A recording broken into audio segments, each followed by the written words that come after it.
Shalom, shalom, tous nos bien-aimés. Que le roi des gloires vous bénisse pour votre présence.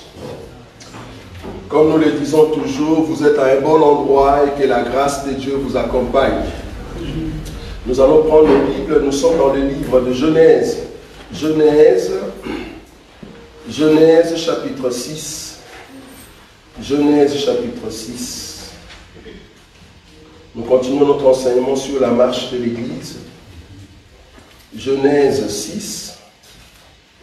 À partir du 14e verset, ou soit je vais prendre le 14e verset, la Bible dit ceci. Genèse 6, 14. Fais-toi une hache de bois de gopher. Tu disposeras cette hache en cellules et tu l'enduiras de poids en dedans et en dehors. Vous avez vu cette écriture?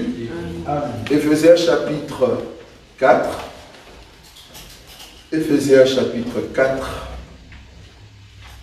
Nous allons commencer à partir du verset 9. Éphésiens chapitre 4 à partir du verset 9. Vous pouvez lire. Éphésiens chapitre 4 à partir du verset 9, je lis au nom de Jésus. Or, que signifie il est monté, sinon il est aussi descendu dans les régions intérieures de la terre? Celui qui est descendu, c'est le même qui est monté au-dessus de tous les cieux, afin de remplir toutes les choses. Verset 11. Il a donné les uns comme apôtres, les autres comme prophètes, les autres comme évangélistes, les autres comme pasteurs et docteurs, pour le perfectionnement des saints en vue de l'œuvre du ministère et de l'édification du corps du Christ, jusqu'à ce que nous soyons tous parvenus à l'unité de la foi et de la connaissance du Fils de Dieu, à l'état d'homme fait, à la mesure de la stature parfaite de Christ. Amen. Amen. Comme vous le savez, nous continuons toujours notre enseignement sur la marche de l'Église. Nous sommes arrivés à ces points sur la foi en Dieu et nous tendons vers la fin de cette partie sur la foi en Dieu. Je vous avais dit que la foi est une ferme assurance des choses qu'on espère et une démonstration de celles qu'on ne voit pas. Nous sommes maintenant dans la partie où nous voulons que la foi démontre des choses qu'on ne voit pas. C'est là-bas que nous avons parlé sur le don spirituel, nous avons parlé sur le don d'opération et là maintenant nous sommes dans les dons ministériels. Dans les dons ministériels, j'ai commencé à dire depuis le mercredi que ces dons, c'est pour que le peuple soit parfait et que tu sois édifié.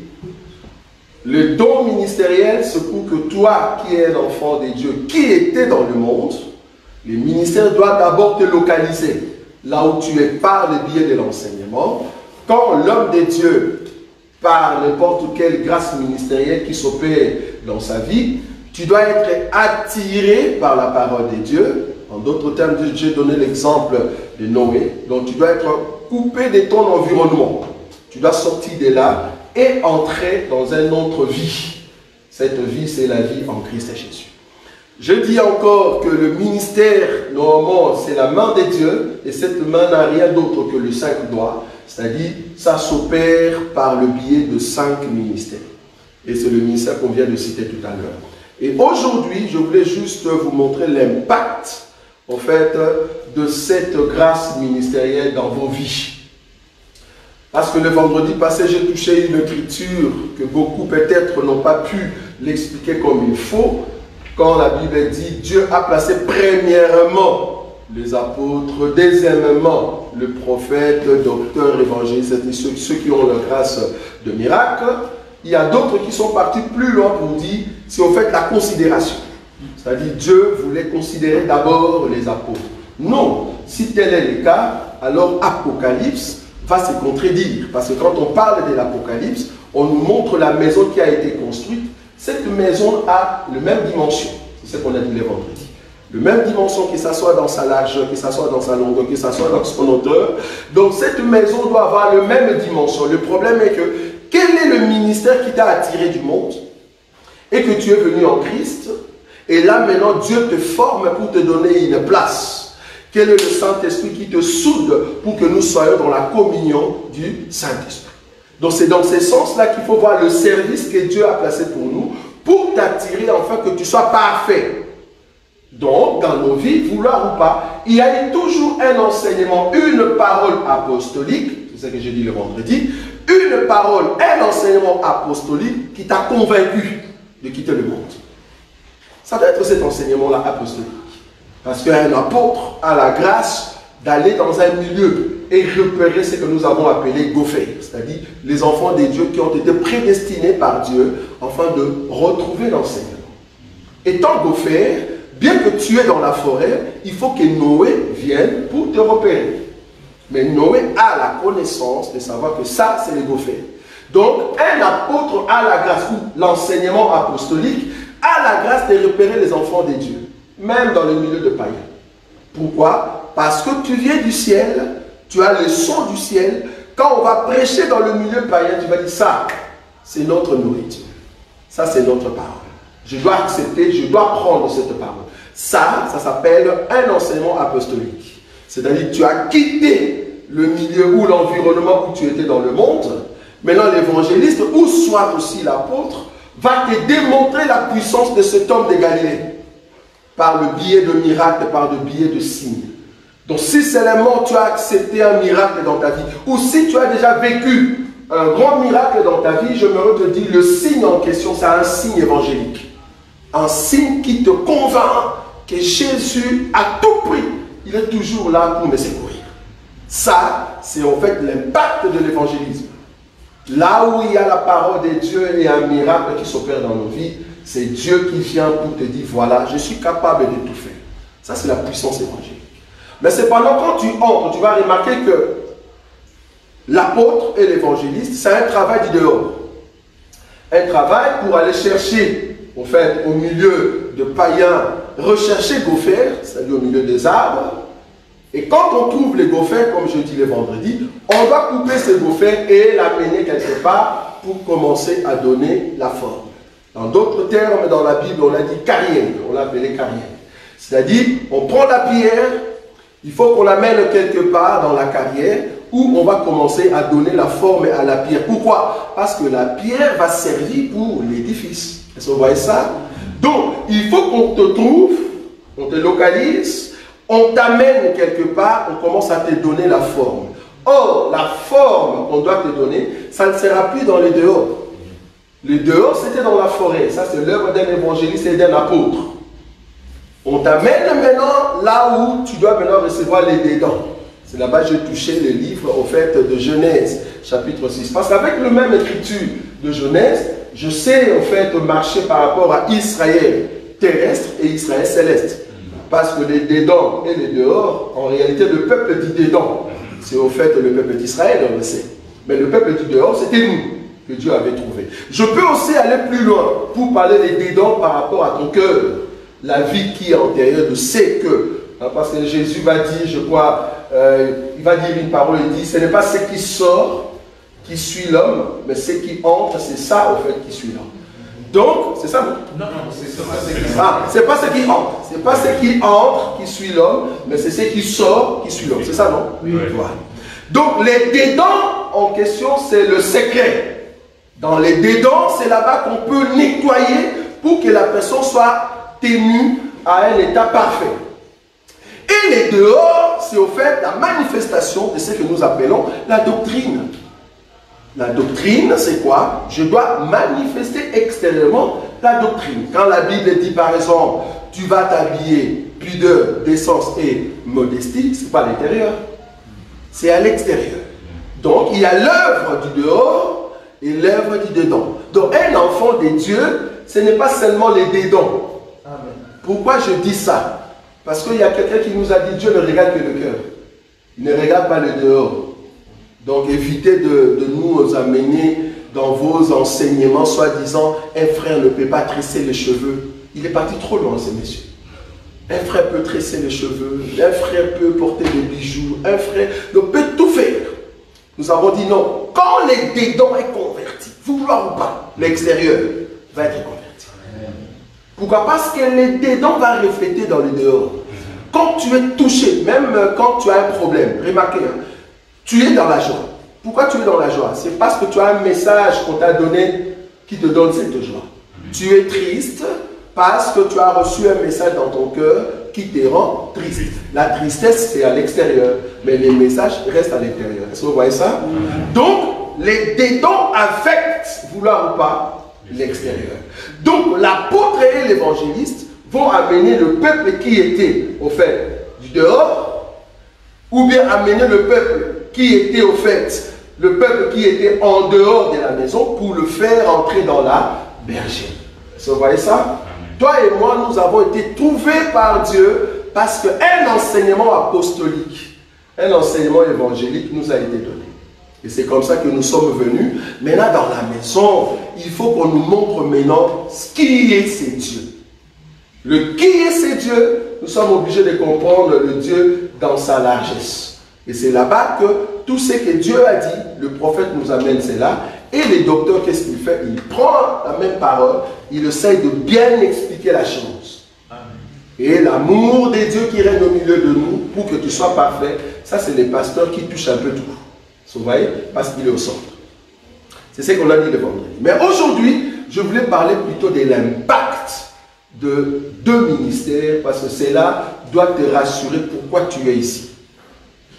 Donc on va aller plutôt dans le cadre d'une exhortation pour te faire comprendre que si tu viens le dimanche, si tu suis Dieu, sois d'abord sûr que c'est Dieu qui t'a ramassé, les dieux qui t'a rencontré. Tout ce que tu as comme problème ne va pas loin. Ne va pas loin, ne va pas dans la famille, ne va pas auprès d'un ami. Va auprès de ces dieux-là, c'est lui qui a la solution en toutes choses. Amen. Mais il faut que les ministères puissent te confirmer cela. Quel ministère? C'est ça qu'on veut voir. Ça va? Je prends une écriture. Je suis dans le livre. Je vais prendre Luc.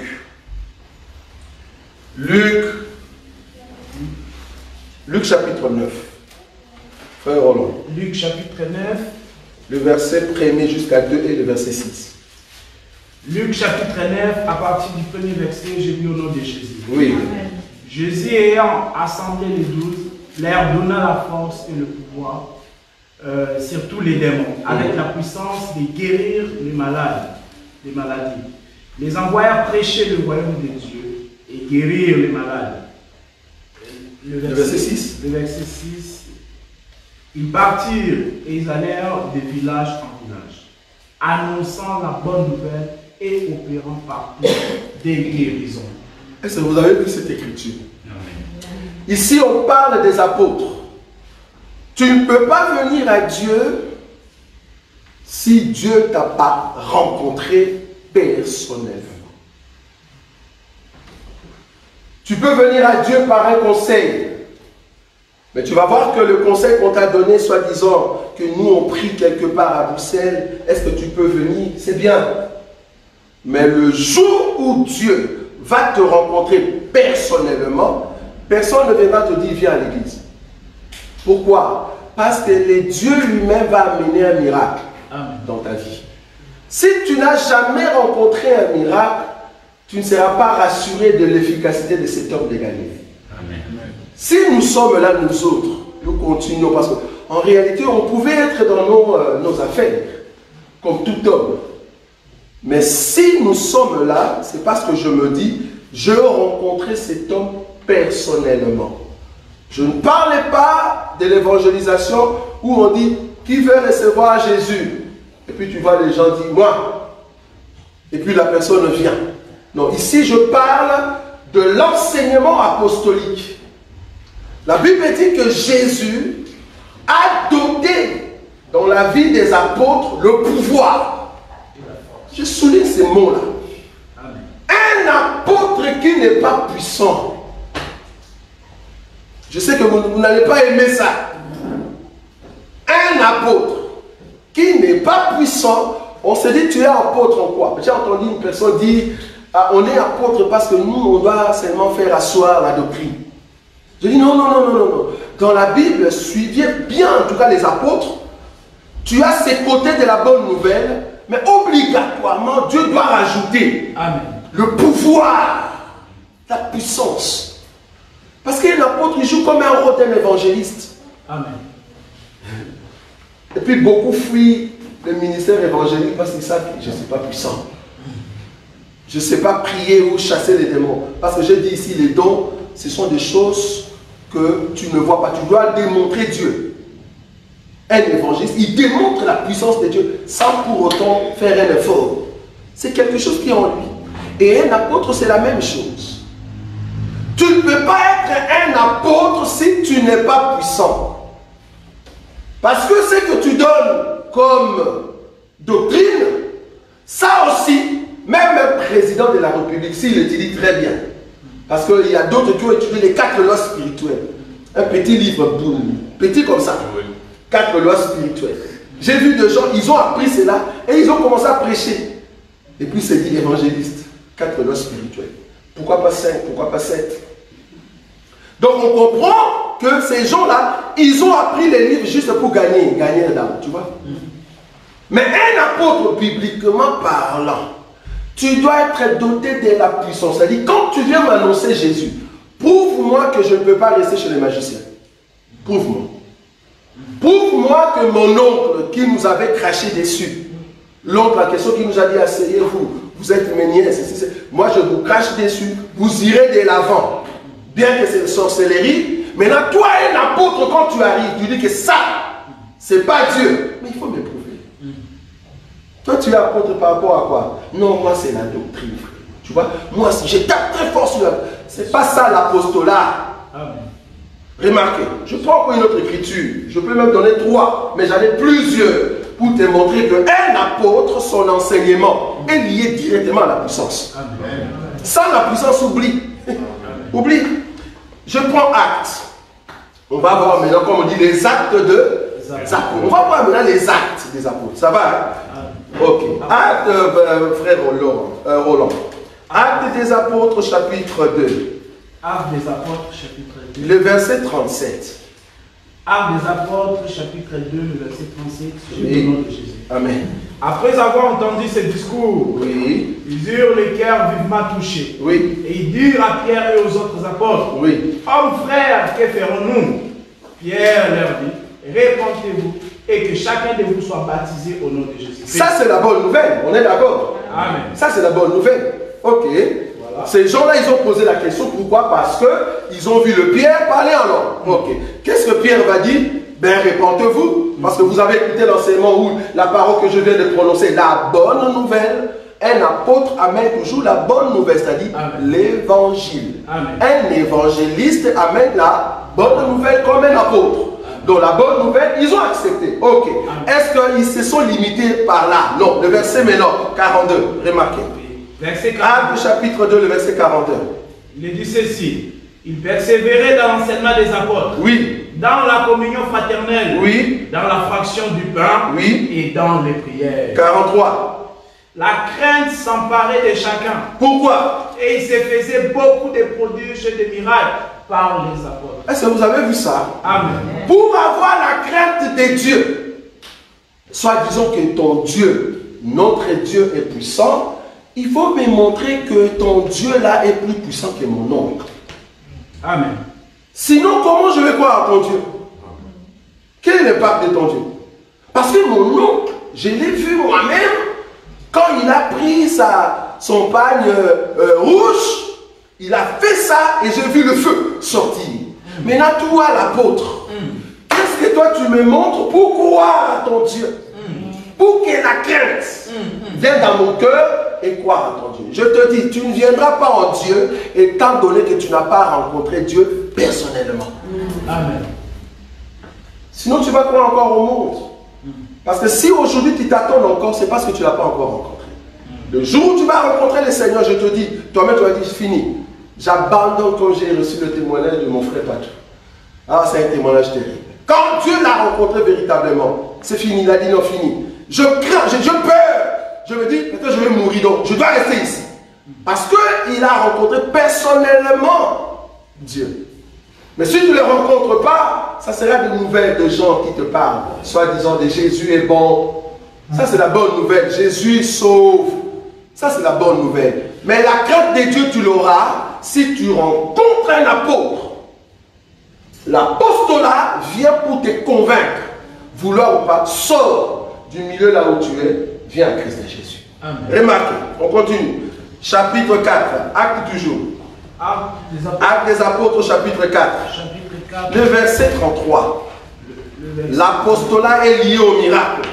Il est dit ceci. Oui. Acte des apôtres, chapitre 4, le verset 33. Oui. Les apôtres rendaient avec beaucoup de force témoignage de la résurrection de Jésus, oui. Du Seigneur Jésus. Oui. Et une grande grâce reposait sur tous. Une grande grâce reposait sur eux tous. Pourquoi? Parce que les apôtres manifestaient la puissance.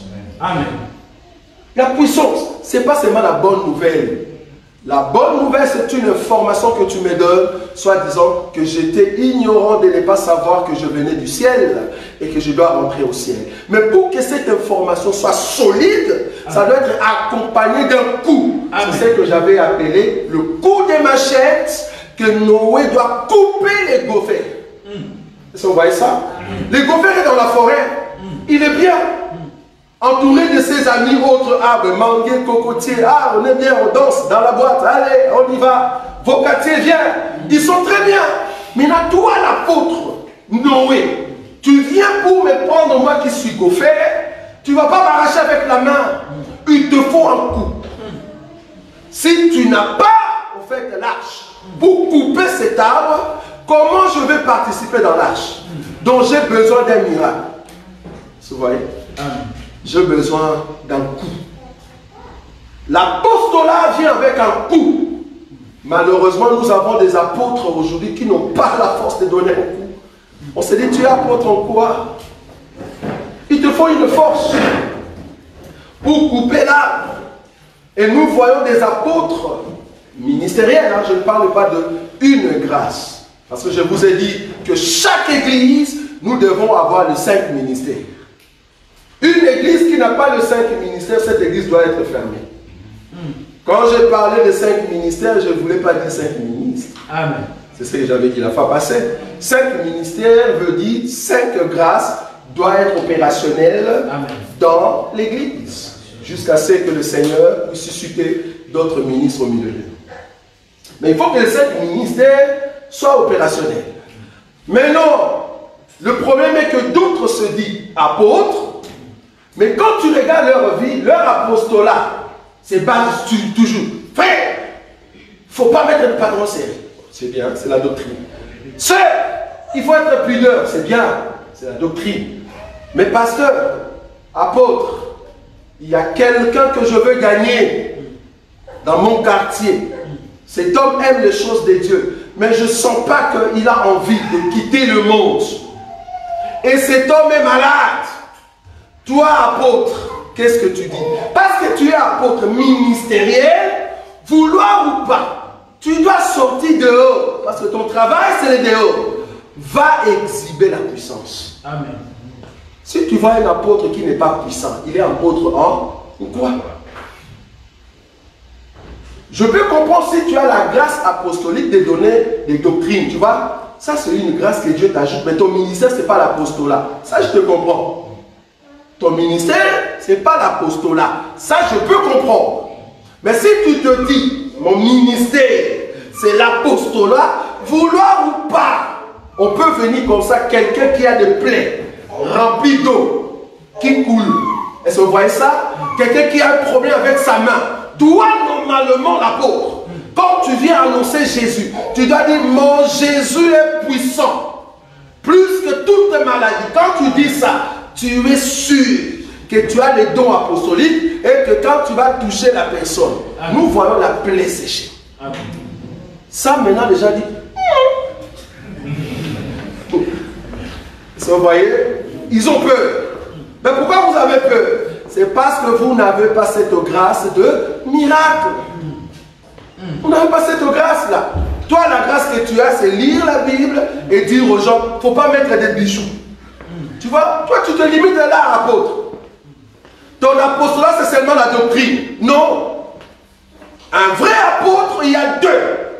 La bonne nouvelle et le miracle. Si seulement Dieu m'avait donné cette grâce. Mais je prie que Dieu puisse me donner cette grâce. Parce que nous pouvons aspirer, n'est-ce pas? J'aspire que Dieu puisse me donner cette grâce apostolique. Une grâce excellente, très puissante. L'apostolat marche ensemble avec un évangéliste. Une autre écriture, Actes chapitre 5. J'en ai plusieurs qui montrent qu'un apôtre donne la bonne nouvelle et doit être puissant. C'est les deux. Actes chapitre 5, le verset 12. Le verset 12. Oui. Beaucoup de miracles et de prodiges se faisaient au milieu du peuple. Parmi les mains des apôtres, ils se tenaient tous ensemble au portique des Salomon. Beaucoup de miracles qui se faisaient entre les mains des apôtres. Parce que c'est le pouvoir que Jésus a donné à ces ministères-là. Pourquoi? Aller prêcher le royaume. Tu ne peux pas démontrer le royaume des cieux si tu n'es pas un apôtre. Il faut démontrer le royaume des cieux. Quand on dit royaume des cieux, c'est-à-dire dans notre royaume, quand le royaume viendra, il n'y aura pas de malades. Tu vois, dans notre royaume. Dans notre royaume, les malades. Une femme qui avorte. Non, il n'y en a pas. Une femme stérile. Dans notre royaume, il n'y en a pas. Donc, pour démontrer cela, alors que le royaume n'est pas encore là, une femme qui n'enfante pas, si tu es apôtre, mais viens prier pour notre soeur. Tu vas voir la foi de dire, on croit toujours à la bonté de Dieu. Un apôtre ne parle pas comme ça, à la bonté de Dieu. Non. Ça, c'est le langage des pasteurs. Un apôtre qui dit, on croit à la bonté de Dieu. Bon, moi, je fais ma part et Dieu fera le reste. Non. Un apôtre sait que par moi, le ministère s'opère. Donc, je viens prier pour nos bien-aimés qui ont des problèmes. Mais tu es apôtre. On n'a même pas vu quelqu'un qui nous a témoigné que la personne avait le sida et que tu as démontré le royaume dans sa vie. Un apôtre. En quoi tu es apôtre? Un apôtre qui n'a jamais prié pour une personne qui est malade sérieusement vu. Je ne parle pas de malade ici, j'avais des maux de tête. Maux de tête, ça peut être le stress. Parce qu'à la maison, il y a eu un problème, tu as eu des maux de tête. En venant ici, quand tu chantes, Alléluia, ça peut fuir. Ah, Alléluia. Le mot de tête, je peux venir jeter, j'avais des maux de tête. Mais voilà que quand on a chanté Alléluia, voilà le mot de tête est parti. Ça, même un docteur, même un pasteur, même un frère zélé, peut le faire. Ici, nous parlons de comme si tu oses, si tu ne crois pas que Jésus est réel. Moi, je vais te démontrer que Jésus est puissant. Ça, c'est l'apôtre. C'est quelqu'un du dehors qui prouve que le royaume existe. Existe. Donc, si seulement aujourd'hui, tu t'attaches à l'enseignement, c'est parce que quelque part, il y a eu l'impact de l'apostolat dans ta vie. C'est ça qui a amené le miracle. Tu étais dans un combat terrible, mais le Seigneur t'a visité dans ces combats-là et tu es sorti victorieux. Cette main-là, c'est la main de Dieu. Ça s'appelle l'impact du ministère apostolique. Et nous l'avons tout le temps, cet impact-là. Parce que nous avons besoin de cet impact pour que le Seigneur nous fasse sortir d'une situation qui était compliquée. Mais le Seigneur nous a aidés et puis voilà, nous sommes sortis. C'est l'impact de l'apostolat. C'est très important. Pourquoi je dis cela? Parce qu'aujourd'hui, nous avons plusieurs apôtres. Nous avons des apôtres qui sont là juste pour nous corriger. Ils sont là comme le préfet des disciplines. Donc, des apôtres qui sont des préfets des disciplines. Juste pour contrôler la doctrine. Juste pour contrôler la doctrine. C'est bien. Je n'ai pas dit que c'est mauvais. Mais à part ça, viens aussi nous montrer que tu as le ministère en question. Regarde la sœur. La sœur n'enfante pas. Ça fait déjà 3 ans, 4 ans. Toi, l'apôtre, c'est notre sœur de l'église. Qu'est-ce que Dieu dit par ton ministère? Dis-nous. Sinon, nous allons consulter le prophète. Parce que le prophète peut nous dire, mais là, qu'est-ce qui se passe? Pourquoi la sœur ne reçoit pas cette grâce? Mais toi, l'apôtre, avec ton ministère puissant que Dieu t'a donné, qu'est-ce que tu fais? On a un souci. Donc, là, on va maintenant recourir vers un prophète. Pourquoi? Parce que le prophète va quand même nous dire qu'est-ce que Dieu dit par rapport à la situation telle. Parce qu'il faut comprendre que l'apostolat, l'évangélisme, ou soit doctorat, ou soit prophétique, ou pastoral, comme j'avais dit, c'est lié à la parole. Comme c'est lié à la parole, mais quelle parole? La parole que eux ils ont reçue, ils veulent à tout prix nous donner cela, mais avec des signes. Comment moi je veux prendre ta parole s'il n'y a pas de signes? Le ministère doit être accompagné de signes. Sinon, comment nous allons croire? Parce que les musulmans, eux aussi, ils croient à leur parole. Comment est-ce que tu peux convaincre un musulman par rapport à cet enseignement si nous n'avons pas le ministère apostolique? Il nous faut ce ministère-là. Pour dire à un musulman, regarde la situation que tu as, là où tu pars, regarde, il n'y a pas de solution. Mais moi, si tu crois, c'est ce que Philippe a fait, non? Philippe a dit, si tu crois, c'est ce que Jésus faisait tout le temps. Si tu crois, tu verras ce que le Seigneur va faire ou ce que Dieu va faire. Le terme si tu crois veut dire, est-ce que si tu ne doutes pas, tu vas voir ce que je vais faire. En Lingala, comme on dit, au tchété, mais pas au monde. Parce que c'est ça le ministère en question en fait. Un apôtre, c'est quelqu'un qui dit, au tchété, mais dans l'action pour ça. Mais nous n'avons pas ces apôtres-là. Nous avons des apôtres qui sont des pasteurs en fait. Ils se cachent quand il s'agit de miracles. Il dit non, où est l'évangéliste? Non, toi tu es apôtre. Toi tu es apôtre. Un apôtre avec un évangéliste, c'est pas la même chose. Remarquez dans la Bible, l'apôtre marchait toujours avec la grâce apostolique qui est puissante. Remarquez Paul. Je vais prendre encore une autre écriture. Je suis dans le livre de Romains. Romains chapitre 1er. Romains chapitre 1er. Le verset 1er.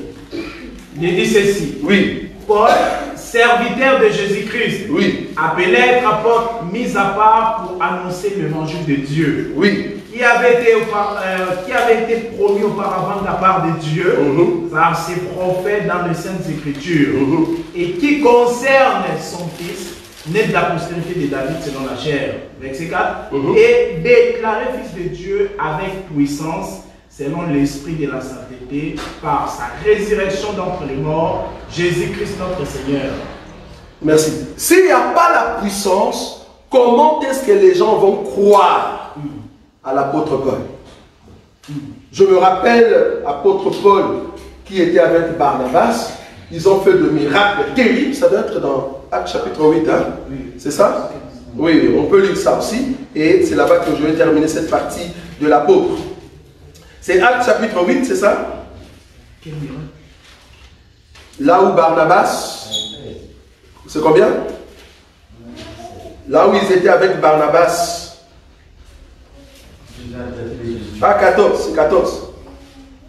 Essaye un peu de voir 14. Ah, c'était les Jupiters. Oui, oui, là. 14, 14, je vais voir ça rapidement. Ouais, chapitre 14. Oui. Premier verset? Non, 14. 14, 14. Actes des apôtres, chapitre 14, verset 14. Il dit ceci. Oui. Les apôtres Barnabas et Paul, ayant pris cela, déchirèrent leurs vêtements et se précipitèrent au milieu de la foule. Je vais corriger quelque chose ici pour ceux qui disaient que Barnabas était un pasteur. Je vis quelqu'un qui a dit ça par rapport à ça, la signification de son nom. Ça va? Donc, fils de l'exhortation. Barnabas, on dit fils de l'exhortation. Ils ont dit c'est un pasteur. Mais en tout cas, moi, la Bible que j'ai vue, Barnabas, c'était un apôtre. Amen. On est d'accord? Amen. L'écriture est là. Les apôtres. Voilà. Donc, on a dit les apôtres. On le va? Oui, continue. Oui, le verset 15. Oui. En s'écriant, ô homme, pourquoi agissez-vous de la sorte? Oui. Nous aussi, nous sommes des hommes de la même nature que vous. Et vous apportant une bonne nouvelle, nous vous exhortons à renoncer à ces choses vaines pour vous tourner vers le Dieu vivant qui a fait le ciel, la terre, la mer et tout ce qui s'y trouve. Verset 16. C'est Dieu, dans les âges passés, a laissé toutes les nations. Prends le verset 8. Voilà, c'est ça. Le verset 8, oui. C'est Actes chapitre 14. Oui, verset 8. À Lystre, c'était là aussi un homme, un porte des pieds, boité de naissance et qui n'avait jamais marché. Il écoutait parler Paul, et Paul, fixant les regards sur lui et voyant, il avait la foi pour être guéri. Le verset 10. Dit d'une voix forte, lève-toi, droit sur les pieds. Et il s'éleva d'un bond et marcha. Écoutez, Paul voit un homme. Quand Paul parlait, il prêchait la bonne nouvelle. La bonne nouvelle, c'est quoi? C'est le royaume. C'est-à-dire Christ, celui le roi qui arrive. Le monde que vous voyez ici va passer.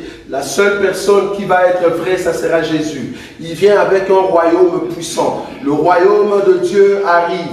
Sortez de vos milieux. Quittez le monde. Est-ce que vous voyez cet enseignement? Ça, c'est l'enseignement apostolique et évangélique. On est d'accord? C'est-à-dire vous faire ôter de votre environnement pour que vous puissiez entrer dans la famille des dieux.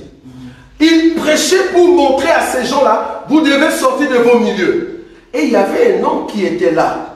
La Bible dit, c'était un homme qui ne marchait pas. Boiteux. Il boite. Donc, il a un problème dans sa marche. La Bible dit, Paul, il regarde, il fixa le monsieur. Il a vu que le monsieur avait la foi. Comment est-ce que Paul a vu cela? Monsieur l'apôtre, tu n'as même pas la vision pour voir dans le cœur des gens que telle personne a la foi. Parce que là où il y a la foi, cela veut dire, c'est le grain qui n'attend que l'arrosage. Comment toi, l'apôtre, tu n'as pas la vision de voir que dans le cœur de fidèles, il y a cette grâce pour que tu puisses arroser. La Bible dit, quand Paul a vu cela, il dit, ça c'est une opportunité. Il n'a pas commencé par condamner. Quand tu viens prêcher, un apôtre n'est pas un prophète. Un apôtre vient pour démontrer et annoncer le royaume. Je vous démontre le royaume et je vous annonce le royaume. Il ne vient pas pour condamner. Non. L'enseignement d'un prophète, si vous ne sortez pas, vous allez mourir. Sortez de là. Le diable va vous amener à l'enfer. Ça, c'est un prophète. Il vient avec la condamnation. Il condamne très fort le péché. Est-ce que vous voyez ça? Mais un apôtre, il vient pour attirer ceux qui sont dans le monde. Venez à Jésus. Il n'y a plus le temps. Maintenant, il faut qu'ils puissent avoir la vision de voir dans le cœur qu'ils sont prêts pour recevoir cette bonne nouvelle. Alors Dieu lui a doté de cette force. La Bible dit, j'aime beaucoup, hein? On va lire encore. Remarquez, le verset 9.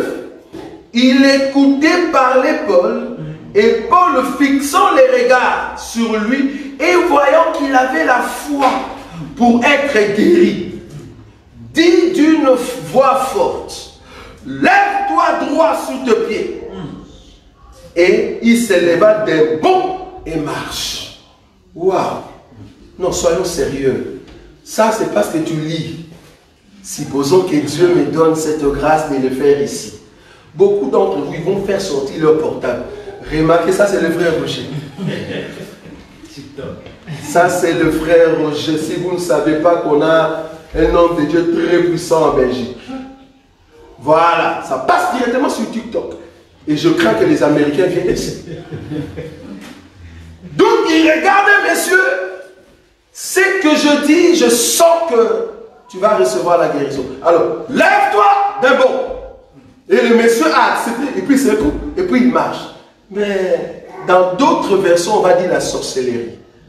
Mais monsieur l'apôtre, monsieur l'évangéliste, en réalité, si les sorciers peuvent le faire, nous dans notre évangile, c'est vous qui devez nous démontrer le royaume comme ça.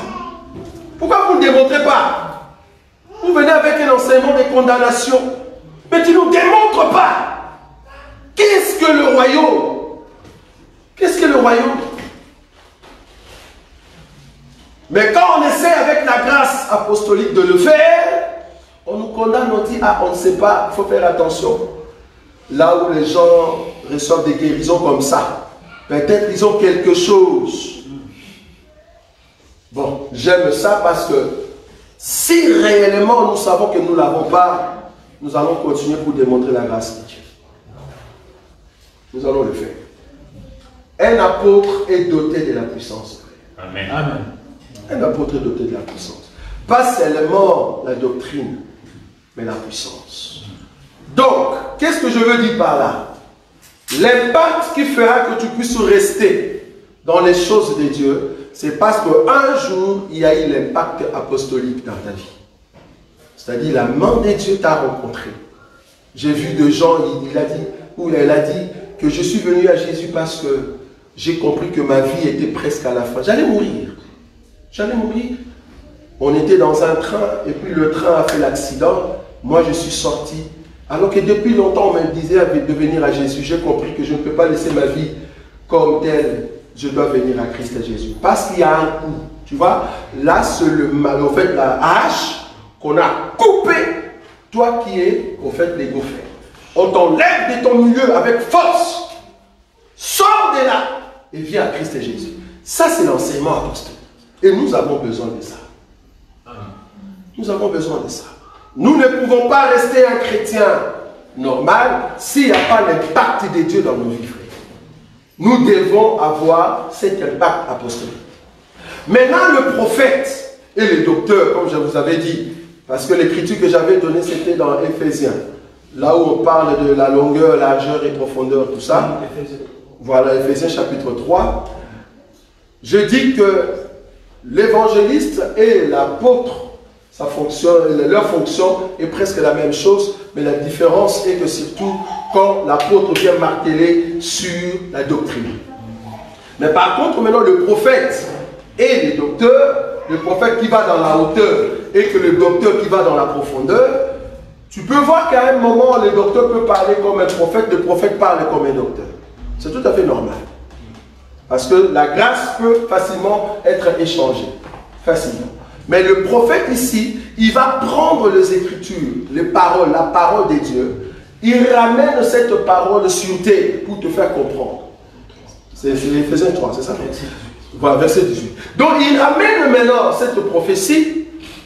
Et puis, je vais quand même marteler là-bas, bon, bien que ce n'était pas au fait l'idée, mais le Seigneur veut que je puisse marteler. Un prophète ministériel n'est pas un prophète de don spirituel.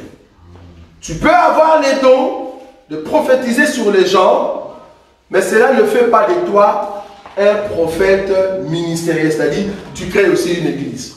Non. C'est pas parce que tu prophétises, hein? Parce qu'une sœur aussi peut avoir cette grâce de prophétiser.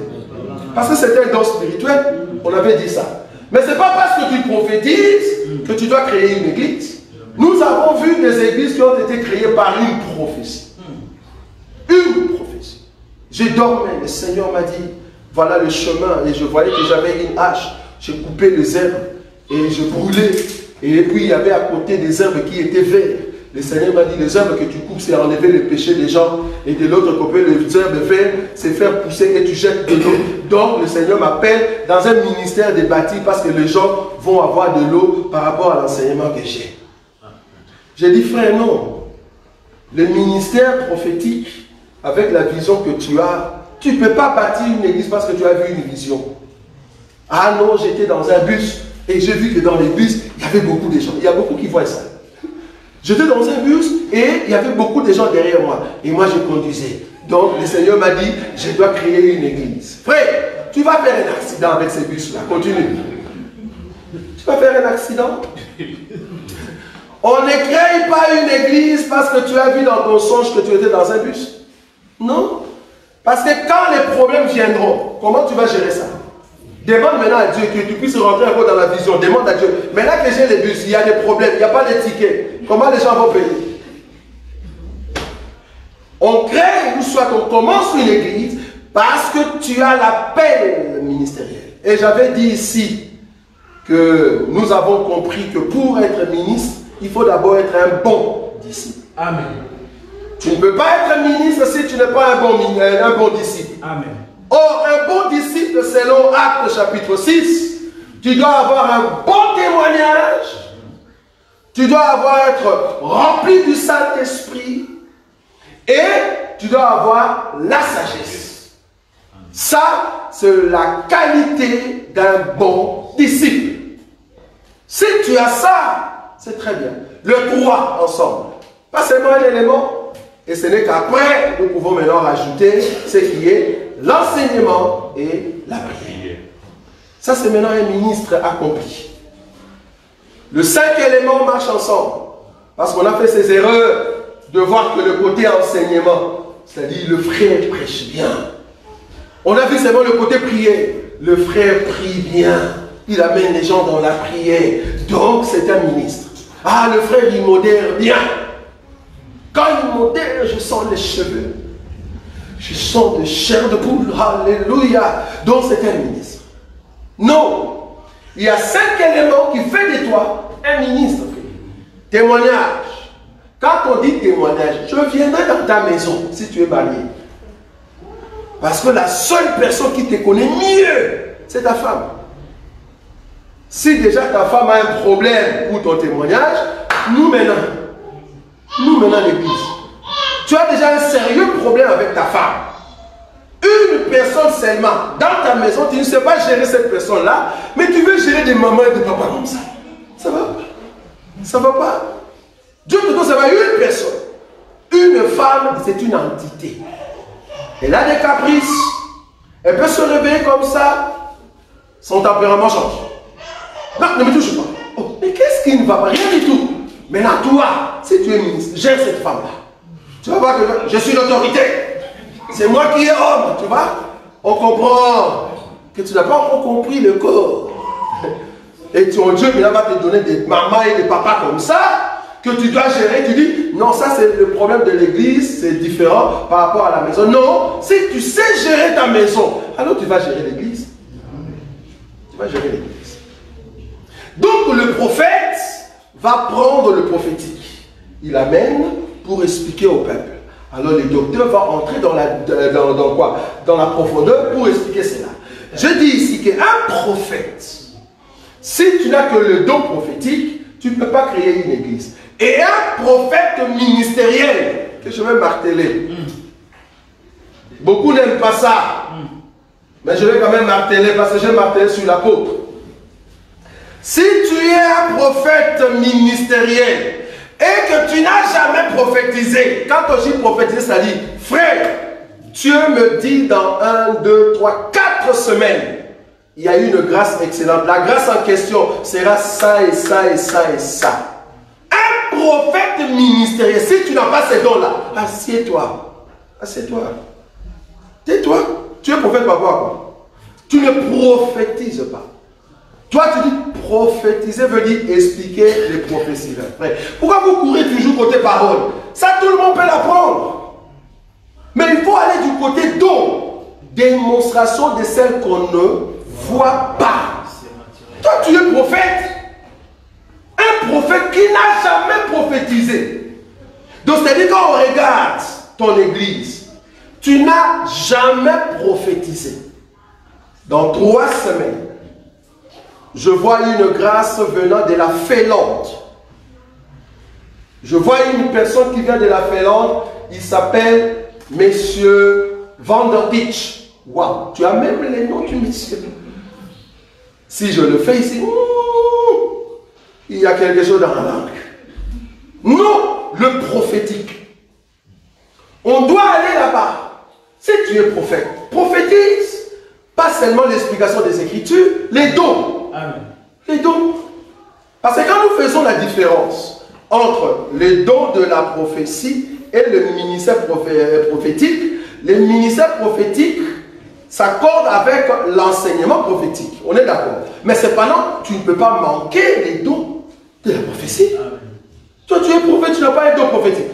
Même les paroles de connaissance, tu ne l'as pas. C'est-à-dire, je vois ça dans ta maison. Aujourd'hui même, aujourd'hui. C'était à 3 heures. Vers 3 heures, tu te réveillais. Pourquoi? Parce que dans ton songe, tu as vu ça et ça et ça. Dieu me dit que le songe en question, c'est par rapport à une situation qui s'est opérée en 1997. Waouh! On a besoin de ça dans l'église. Tu es prophète. Mais tu ne nous dis pas ça. Mais tu es prophète en quoi? C'est mal expliqué les Écritures. Ça, les Écritures. Si on appelle Sarkozy, nous disons à Sarkozy, j'aime toujours citer ce monsieur parce que Il m'a beaucoup inspiré. Dans carrière, hein, comme on dit. C'est un homme de carrière. Si on l'appelle, on dit, monsieur, assieds-toi pendant 7 ans, 8 ans. Regarde comment nous expliquons les 7 tresses de Samson. Regarde comment est-ce que nous expliquons les pieds et l'odeur de la bouche de Dieu. Regarde comment nous expliquons les 2 trous du nez de l'Éternel, roi des armées. Regarde comment est-ce que nous expliquons comment est-ce que pourquoi Dieu a 5 doigts. Après 7 ans, il va l'avoir. Il va l'avoir. Mais les côtés prophétiques de dire que c'était à 3 heures que tu as vu ça. Ça, c'est démontrer les choses qu'on ne voit pas. Amen. Mais toi, le prophète, tu ne l'as pas. Tu es prophète en quoi? Tu n'es pas prophète. Tu n'es pas prophète. Dis-nous seulement que tu es un simple pasteur qui a compris les Écritures et que tu sais prendre les Écritures prophétiques et nous expliquer. C'est sur ce terrain-là que beaucoup ils se disent non, mon ministère ne consiste pas à ça. Maintenant, toi, ton ministère, c'est quoi? C'est quoi? C'est pour cela que nous sommes très prudents. Nous sommes très prudents de dire que quand vous faites la reconnaissance ministérielle, remarquez dans les Écritures, à part Jésus, tous ceux qui sont restés, quand tu fais la reconnaissance ministérielle, il ne faut jamais dire je vous présente les docteurs, je vous présente l'apôtre, je vous présente le prophète, évangéliste ou soit le pasteur, parce que tu ne connais pas son ministère, frère. La seule personne ou l'entité qui connaît le ministère d'une personne, c'est là que ça existe par rapport à l'église. C'est à l'église. Tu ne peux pas dire je vous présente les docteurs. Comment tu le sais? On a présenté plusieurs apôtres, mais en réalité, ils ne sont pas apôtres. Soit disant que c'est un prophète, mais en réalité, ils ne sont pas des prophètes. Sois prudent, frère. En tout cas, moi, je suis prudent.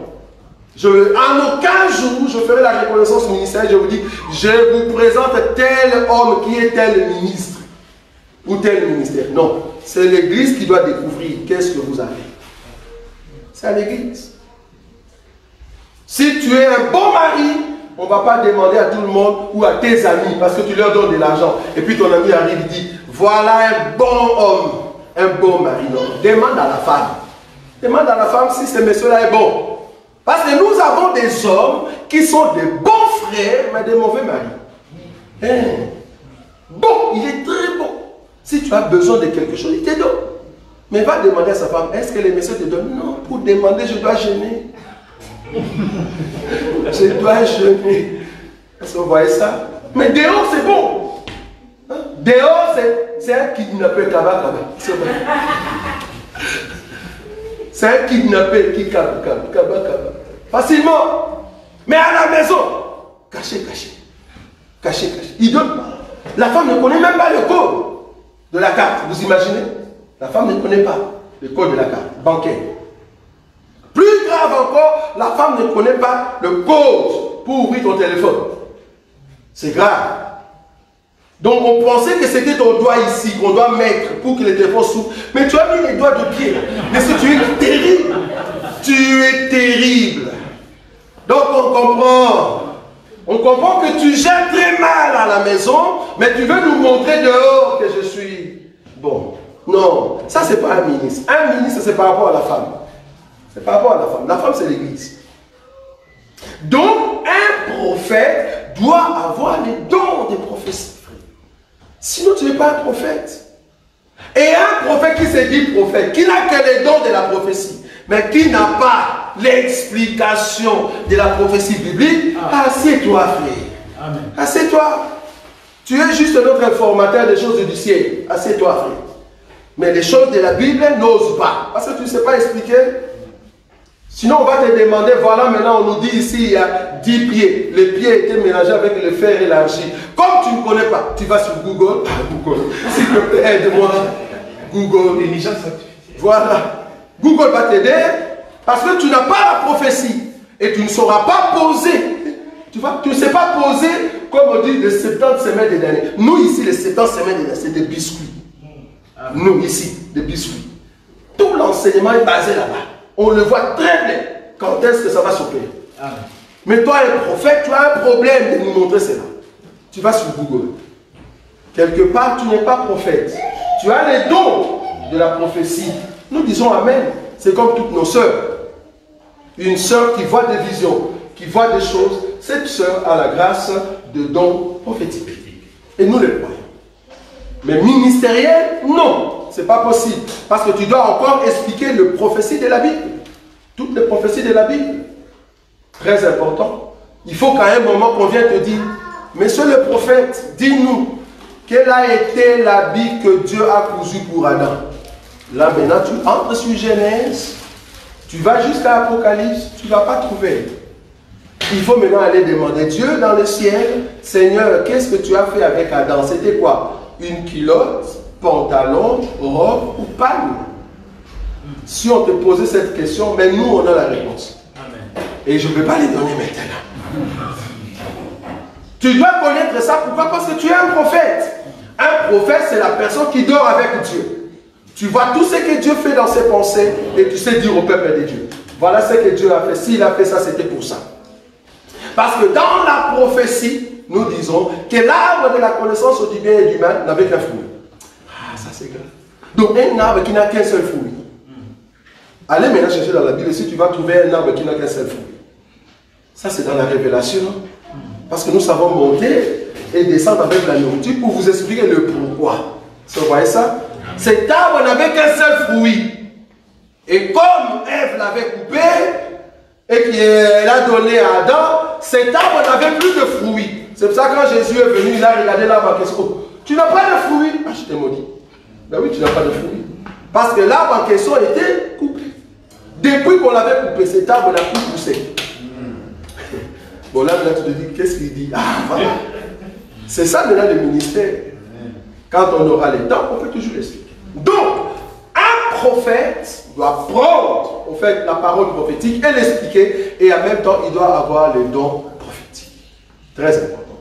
Tu ne peux pas être prophète ministériel juste parce que tu as les dons des prophéties. Non, tu dois comprendre aussi les prophéties bibliques et l'expliquer. C'est très important. Je vais maintenant t'exhorter. Vous savez, si nous venons ici, à l'église, je veux que ton cœur ne soit pas comme une personne qui vient par contrainte. Viens à l'église parce que tu sais pourquoi tu viens. Ne viens pas à l'église parce que c'est une contrainte. Je m'aurais t'aider. Je m'aurais t'aider. Ne viens pas à l'église parce que tu te dis, si je ne viens pas, peut-être les autres vont m'appeler, tout ça. Bon, je vais quand même aller. Tu n'as pas encore rencontré Christ. Non, tu n'as pas encore rencontré Christ. Viens à l'église parce que tu te dis, cet homme de Galilée, le lundi, mardi, mercredi, je ne l'ai pas encore entendu parler dans mon cœur, moi. Je vais quand même l'écouter. Tu viens parce que c'est le pouls qui t'attire. Ne viens pas parce que les gens vont t'appeler au téléphone. Non, viens à l'église parce que tu sais que le Seigneur va te parler. Le Seigneur va te parler. C'est pour ça que je dis, si tu ne l'as pas encore rencontré personnellement, je te dis, tu auras toujours du mal à venir à l'église. Ça sera tantôt plus tôt. Mais si seulement tu sais qui tu sers, je te dis, tu viendras tout le temps. Je ne le dis pas pour le dimanche seulement, mais pour la semaine. Vous pouvez venir aussi le mercredi et vendredi. Si seulement on peut avoir ces nombres, le mercredi et le vendredi, quelle grâce. Parce que le mercredi et le vendredi, nous élevons aussi Jésus. Donc si Dieu te donne la grâce de venir, il faut venir. Donc, tu viens en Christ et Jésus parce que c'est le Seigneur qui t'attire. Ce n'est pas un homme. Et si tu es protégé, c'est parce que le Seigneur a envoyé un message apostolique dans ta vie. Et c'est cela qui a créé le miracle. C'est ça qui fait l'impact pour que tu restes jusqu'aujourd'hui étant chrétien. Amen. Amen. Nous sommes debout, nous allons prier.